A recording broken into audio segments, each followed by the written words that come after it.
All right, let's dive right in. Today, we are talking about something called polyvagal theory. And trust me, it's a game changer. It's basically a secret map for understanding your own body, your stress, and how you connect with the world. So let me ask you something. You ever get that feeling, that sudden wave of agitation for no reason at all? Or maybe it's the total opposite. You just feel numb, kind of foggy, disconnected from yourself and everyone else. Well, it turns out those aren't just random moods. They are actually your body's ancient survival programs kicking into high gear. And the absolute key to figuring out what's going on is the polyvagal theory. It was developed by this brilliant neuroscientist, Dr. Stephen Porges, and it gives us this whole new language for what's happening deep inside us, way below our conscious thoughts. See, at its heart, this isn't really about psychology, it's about biology. The whole theory revolves around our autonomic nervous system, and specifically one superstar nerve, the vagus nerve. Think of it as your body's internal mission control. And what this theory does is it completely reframes how we see our stress responses. It's not about some personal failing. It's a totally predictable, biological reaction to what our body perceives as safety or danger. Okay, so to make this super easy to understand, the theory uses a fantastic metaphor, a ladder. Just picture a three-rung ladder inside you. When you're faced with anything, a challenge, a stressor, your nervous system doesn't just react randomly. No, it moves up or down this ladder in a very specific, predictable order that's been wired into us through evolution. Right at the top of the ladder, we've got our safe and social state. This is where we want to be. One step down, in the middle, is the one we all know, fight or fright. And then, way down at the bottom, is a state of total shutdown. So for the next couple of minutes, let's climb down this ladder together, starting from the very top. All right, so here we are at the top of the ladder. This is our sweet spot. This is our zone of connection, where we feel safe, we feel engaged, we feel like ourselves. You could call it our biological home base. Now, this state is run by a part of our vagus nerve called the ventral vagal complex. You can think of this as the newest, most sophisticated piece of our internal tech. It's what lets us connect with people, read their faces, listen to their tone of voice, and just feel like we belong. It's literally the biological foundation for social connection. And when you're here, in this state, well, you feel it. You're calm, you're grounded, you're curious about the world, you're ready to learn, to play. You can handle the little ups and downs of life because you're emotionally regulated. This is your thriving zone.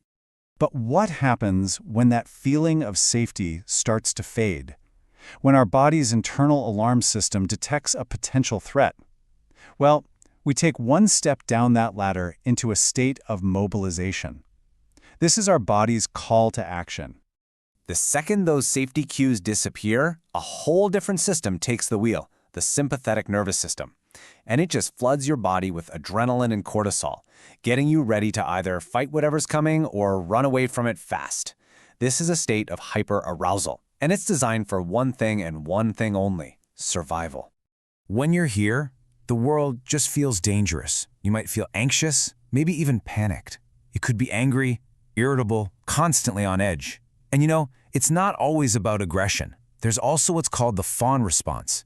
That's where you try to please or appease the threat to avoid conflict. It's a really crucial, but often overlooked, part of this whole mobilized survival state. So what happens if the threat is just too big? What if you can't fight it and you can't run from it? Your body has one last-ditch effort for survival. It takes you all the way to the bottom of the ladder to a state of complete immobilization. This state is controlled by the oldest, most primitive part of our vagus nerve, the dorsal vagal complex. I mean, we're talking ancient, reptilian-level response here. When this gets triggered, it's like a circuit breaker in your house flipping off. The whole system just shuts down to conserve energy, numb out any pain, and basically play dead to survive. This is a state of hyperarousal. And being in shutdown mode, it's the exact opposite of mobilization. It feels like a collapse. You might feel totally numb, empty, maybe even disconnected from your own body. That's dissociation. You can feel hopeless, withdrawn, isolated. It is the body's ultimate energy-saving mode when every other option has been taken off the table. So the big question is, how does our body decide which rung of the ladder to be on? The answer is this really cool concept called neuroception. It's like your nervous system has this built-in radar that is constantly scanning your environment for cues of safety or cues of danger, and it's all happening subconsciously, without you even thinking about it. It's neuroception that flips the switch from social connection to fight or flight or all the way down into shutdown. Okay, so we've gone down the ladder, we know what these states feel like. Now for the most important part. How do we climb back up? How do we get back to that top rung of safety and connection? And how do we stay there longer? This is all about building resilience. To get a handle on this, let's bring in a related idea from Dr. Dan Siegel, the window of tolerance. You can pretty much think of this window as another name for that safe and social zone we talked about at the top of the ladder. When you are inside this window, you can handle your emotions. You can deal with life's stresses effectively. You're good. Now, the thing about stress and trauma is that it actually makes this window narrower.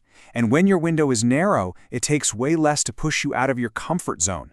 You get bumped up into hyperarousal, that's your fight or flight, or you get dropped down into hypoarousal, which is shutdown. So the whole goal of healing and therapy is to widen that window back up again. So how do we actually do that? How do we climb back up? Well, here are some really practical, body-based ways to send a message to your nervous system that you are safe. And listen, these aren't just little relaxation tips. These are biological hacks. Deep, slow breaths, especially with long exhales. Humming, singing, even gargling. Gentle, rhythmic movements like rocking. All of these things directly stimulate that ventral vagal nerve, the one that brings us back to safety. And maybe most importantly, connecting with a safe, calm person is one of the most powerful ways to co-regulate and climb back up that ladder. And that brings us to what might be the single most important takeaway from all of this. If you remember one thing, please let it be this.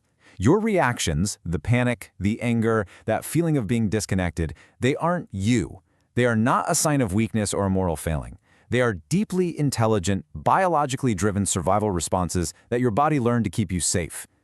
Really getting that is the first giant step towards self-compassion. So I'll leave you with this final thought. We so often see our nervous system's reactions as a problem, as something broken that needs to be fixed. But what if we started looking at it differently? What if we saw it as a map, a guide that, if we learn to read it and care for it, can lead us right back to our greatest biological superpower, real, meaningful, healing connection with ourselves and with each other?